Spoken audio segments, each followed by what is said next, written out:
Welcome to the Mindset Architect Podcast, where it's all about creating the life you want, the business you want, and making a real difference.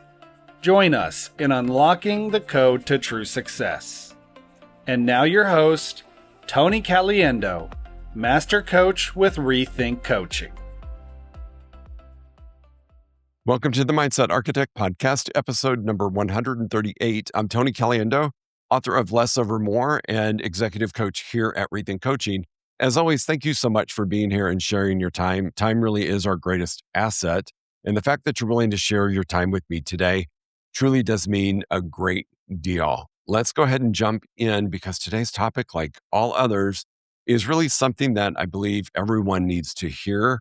In the current space that we're in, and really any time with a lot of the distractions and noise that we have going on in the world, and I honestly think that's pretty normal anymore just because of where and how we live. And I want to talk about it because it can have a tremendous impact on you.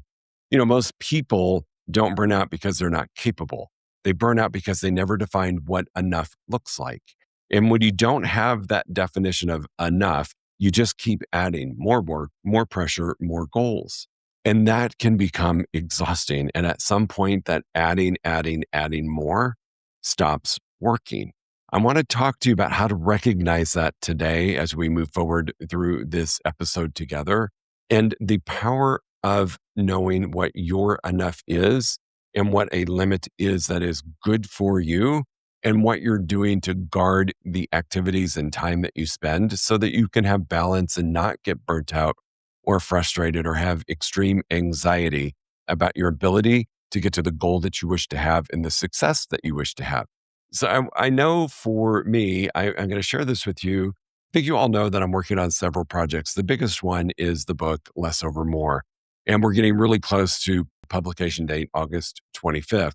And there's been a lot of deadlines that have come up with that as the author that I have to approve with the publishing house, and from artwork to layout to final edits and just a lot of things. And I remember I got an email requesting one more thing. And I remember thinking to myself, I can't. I've hit my limit. I've hit my threshold. I don't think I can do this. And I knew in that moment, I just really needed to step away for a minute and collect my thoughts. So this ties into the last episode about silence. I unplugged for 15 minutes and I took some time to really think, why am I having this feeling? Why am I relating or causing a definition, or I'm giving myself a label of overwhelmed, of burnt out, I'm at capacity, when I know I'm not? That 15 minutes was the best time I could spend. And I want to walk you through why having a definition of limit is important, why having a definition of what it feels like so you can recognize it, and some really helpful resources to get you through. Because I firmly do believe that as individuals, we can redefine our success through the power of less.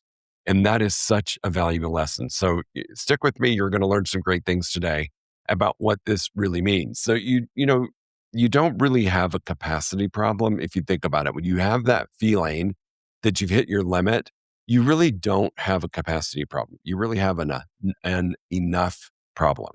And, people think they've hit their limit, they're feeling a little burnt out, and it's really because they haven't defined their target.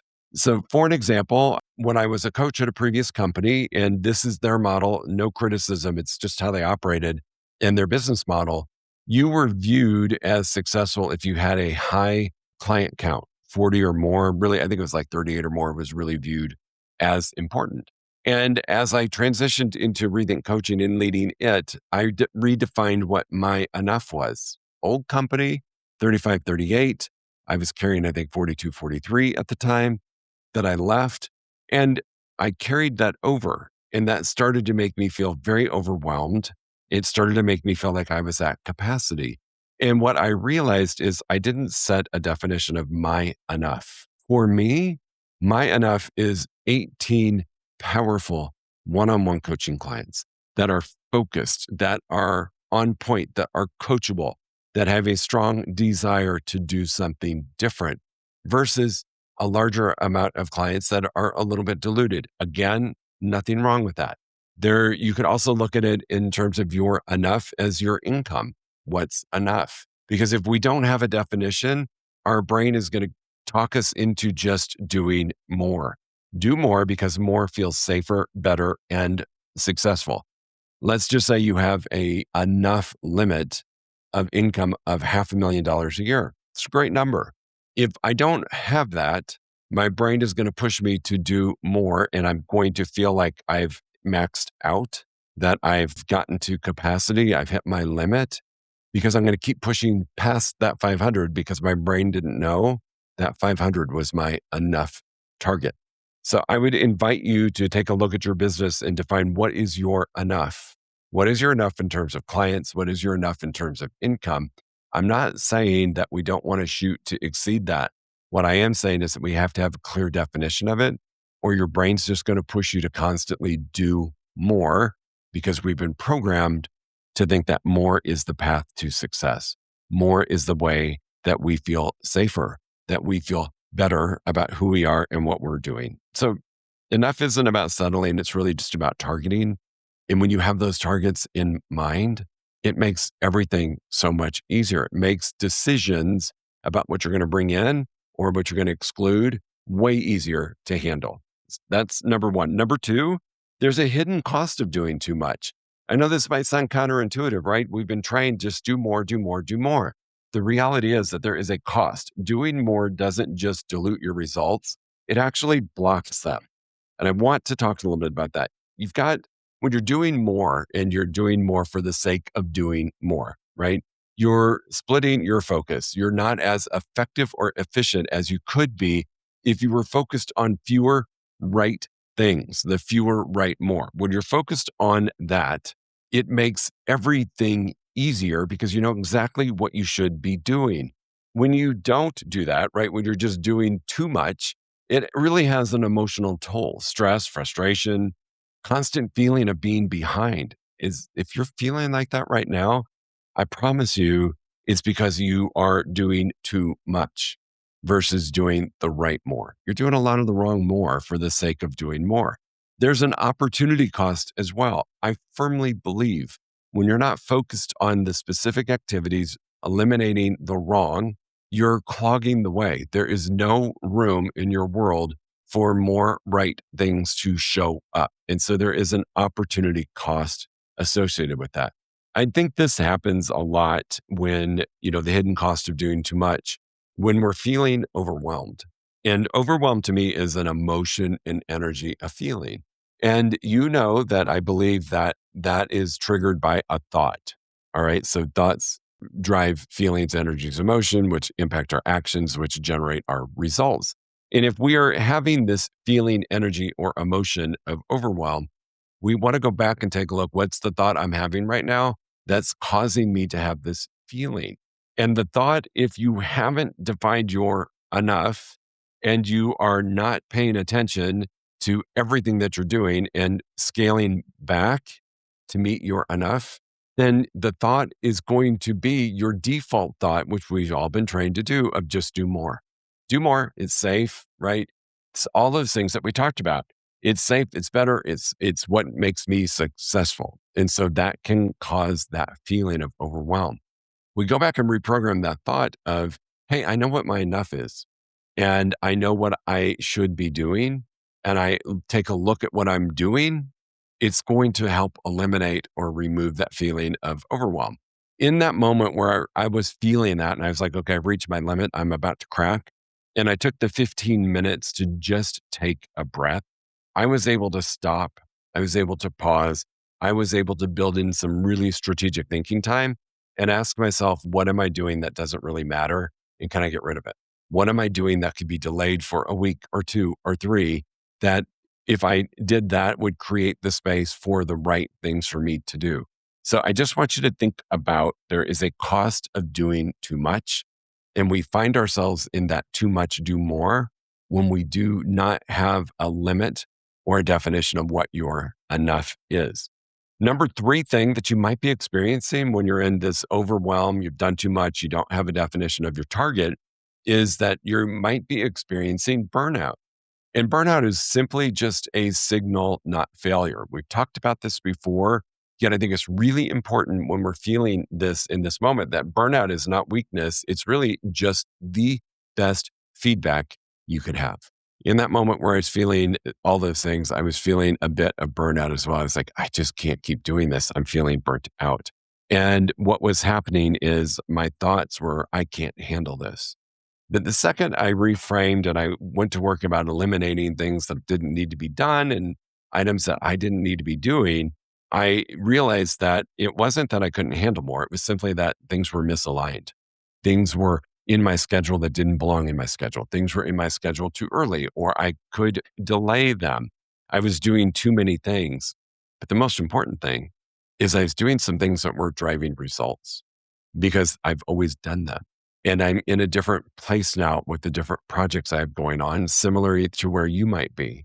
And it is that question that I have to ask myself constantly, is this activity actually driving results, or am I doing it out of habit? And it could also be, from what we talked about previous podcast about identity, you can be operating out of an old identity and it could be causing you to feel burned out because that old identity hasn't grown with your new goals, hasn't helped you identify the true core activities that you should be focused on to get you moving forward towards that goal. The good news about burnout, if there could be anything good about it, is that it's a great warning signal. I think about it like a check engine sign on your dashboard. That's all burnout is. When it starts flashing, kind of giving you that feeling like something's about to go wrong, terribly wrong, it's a great signal. It's not the end. It's just an indicator. And that's where you get to take your power back and get out of burnout through strategy and strategic actions. And you know that you've got that opportunity to change it. Staying in burnout is a choice and it's not a great one. So use some resources of eliminating actions that aren't really moving you forward and give your energy to the actions that are. Number 4 is enough starts with subtraction, not addition. Again, this goes against really, as a society, how we've been really trained. Sometimes I'll say, I feel like we got lied to, that we need to do more to be successful, a bigger house, a better car, a bigger job title, more sales, more. And the reality is true success comes from subtraction, not just addition. You don't find enough by just adding better things, right? You find it by removing what doesn't belong. This goes back to that conversation we were having that I needed to audit my current activities because I was feeling that I've hit the wall, I've hit my limit. And when you audit those activities, you get to really find out what's actually driving results. And that's what I should be paying attention to versus what's just noise. And there were so many things on my calendar and schedule that were really just noise to me. And as soon as I took a moment to audit my current activities, identified those things, got rid of them, got out of overwhelm, and got excited again because I knew what was going to drive my results. I knew the right activities that I needed to do. So simply just take a moment and look at a list of everything you're doing, your calendar. Remember, calendar is just a to-do list with times assigned to it. So take a moment and just drop down a list of everything that you've got on your calendar or your to-do list, the actions, the strategies, everything, and ask yourself, what are the items that are contributing at least 20% towards my results? What are the activities that are actually I can measure and see results? And conversely, what are the ones that aren't? You want to question everything else. Why am I doing that? And sometimes I'll be working with a client and we're working on a strategy and they're doing some activities that weren't part of our strategy. And I'll ask the question, why are you doing that? Help me understand why this strategy that's not really in our business plan is something that you keep defaulting to. And they will struggle for a minute and they'll finally admit it's just because it's what I used to do and it worked. And the question that you must do is you must question it. Is it currently working? When's the last time it was working at a high level? When is the last time the return of investment of your time on that activity was getting you the results that you needed to move towards that goal? 9 times out of 10, we pull this strategy out because it's no longer serving them in a way that it used to. And it's okay. We just are doing it by default, right? 90% of what we do is conditioned habitual behavior. And it might just be one of those 90% items that we just need to question and pull off of our schedule or out of our to-do list if it is not moving us forward. Really important. That's exactly what I did. Within a matter of 15 minutes, I felt really refreshed and I felt like I could attack all of the important things. My excitement came back, my belief that it was possible, and I jumped back in. It was a simple 15-minute exercise that changed everything. Number 5 thing for you to consider is when you define what enough looks like for you. Enough is going to be a very personal decision. There's really nothing prescribed. You have to figure out what you want for your enough, whether it's your income, whether it's number of clients, whatever it is. You need to take a moment because it's very powerful when you have a clear definition around your enough, right? It's kind of like the target. And we want to measure enough in business. What's our income? What's our production? What's our client load, right? What is enough? We want to measure the enough in time. How many hours am I willing to work per week?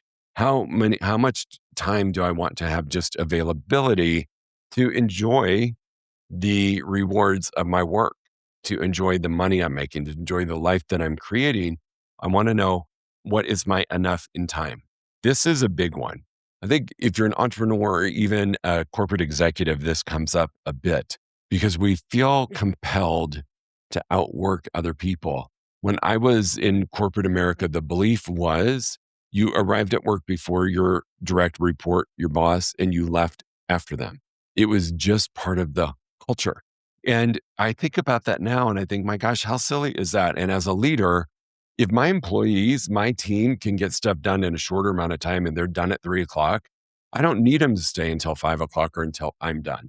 I need them to stay the right amount of time to achieve their goals. And so ask yourself, are you just working late hours out of habit? And is that time what you're willing to label as enough? I've become really good about enough because if not, you lose your freedom and your flexibility, and it's very challenging to get it back. What's enough in your life, right? Relationships, health, peace. Are you doing the things that help you with that definition of what enough is for you? I don't know if it's an age thing. I'm not sure what it is, yet I have enough in my core group of friends. I'm not saying if I met somebody amazing today or tomorrow that I wouldn't invite them in. I'm not actively seeking to add to my relationship group. I'm beyond blessed with the people that I have that are in my front row, my core group. So I'm not actively looking to add to it. I might later, who knows? If I met somebody spectacular today, I might bring him in. But my enough has been met in that relationship quadrant, and I don't have to give it any more time. When these things are defined, your business, your life, the hours, the time, all of that, when those things are defined, decisions get to be easier. Get to say yes or no to a project. I get to say yes or no to the amount of time that I'm going to spend, or if I'm available for something that somebody's asking me to do. When I know my definition of enough, saying yes or no becomes so much easier. And it also sharpens your focus. I know exactly what I should be paying attention to. I think of it this saying, right? Energy flows where attention goes. And when I know what my enough looks like and I'm giving my attention to those activities, that's where my energy is. And when you're giving your energy to the right things and you know what your enough is, you get into the flow. And that's probably one of the best places that you can be. I was having a conversation yesterday with a good friend of mine who's going through some serious life changes. And she and I were talking, and she's just in the flow. Clients are reaching out to her. Opportunities are coming to her. Perfect housing opportunity showed up word for word on her vision board of exactly what she wanted. And it's because she knew what her enough is. She knows now what it is when it comes to her business, when it comes to her time, into her life. And so in addition to decisions being easier, opportunities are coming to her. This is part of the power of defining what your enough is. You move into the flow. Think about the flow as an athlete, or if you've ever run or you've been in some type of athletic activity where all of a sudden you just go into this zone where everything is clicking along perfectly for you. And now when I was a runner, that tended to happen about mile 1.5. Getting to mile 1.5 wasn't so easy. Yet once I got there, I was in the zone. And I didn't even think about it. My legs were just moving automatically. I was moving towards that end finish line. Same thing can happen in your business and life. When you know what your enough is, you get into that flow and things start showing up. Things just feel easier. Enough isn't a limit, it's a strategy. So don't get hung up on, am I limiting myself? Am I putting a cap on? No, you are giving yourself a clear outline of what is expected from you. And it helps your brain know this is where we're going and what we're doing. The last thing I want you to think about is doing less is how you achieve more. I'm going to say that again because it goes against a lot of us, what we've been taught, right? Doing less is how you will achieve more. And it's a paradox, right? Because less actually does create better results. This is really a different head game to wrap your brain around, that it can work for you. When we focus on less and we focus on doing the right more, this is when our focus increases and you see higher quality and consistency in what you're able to produce as results. And now, like when I clear out all of the wrong more in my life, which is meaning I'm going to be doing less, my focus on the right more, which is what you're left with when you eliminate the wrong more, allows me to focus at a higher level. It allows my energy to get directed versus scattered. It allows my momentum to rocket ship like never before because I'm not distracted. I'm not frustrated. I'm not doing things that are no longer moving me towards goal. I'm not doing things that are no longer aligned with my current identity or my new identity. This is really, really important to embrace less, giving you more. It's not just like, oh, I don't have to do as much and things are going to be great. I have to eliminate the wrong more. I must eliminate the wrong more and identify what the right more is and give my energy to that, which ultimately is you're doing less, but you're getting higher level results.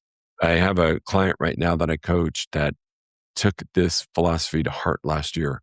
We had a conversation and we identified he was doing a lot of activities that just were the wrong more. We narrowed it down for him. We had our call last week and we're about 4 months in and 2 weeks into the year, and he's at 50% of goal. So we are 2 months ahead of schedule. He's doing less, not meaning he's working less. He's focused on less actions and he's getting more results.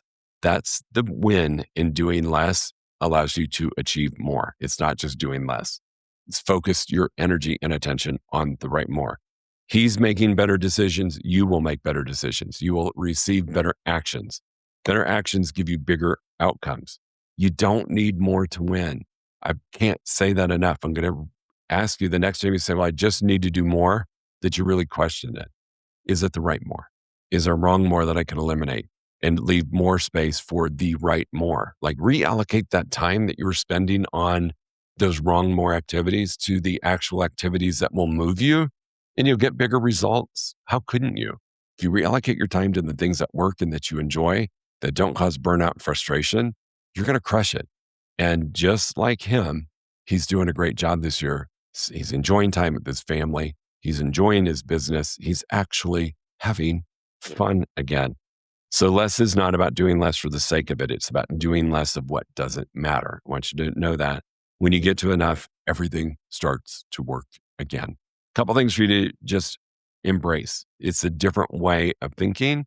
You may have to listen to this a couple times.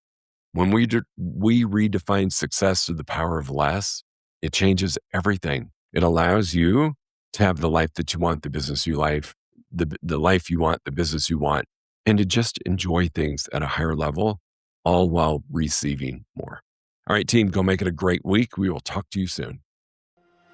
If you enjoyed listening to this podcast, you must come check out the Mindset Architect Group Coaching Program. It's our monthly program where we explore the power of your mindset, help you identify what you truly want in business and life, and then help you reach those goals. come check us out at rethinkcoaching.com/group-program. That's rethinkcoaching.com/group-program. We'll see you there.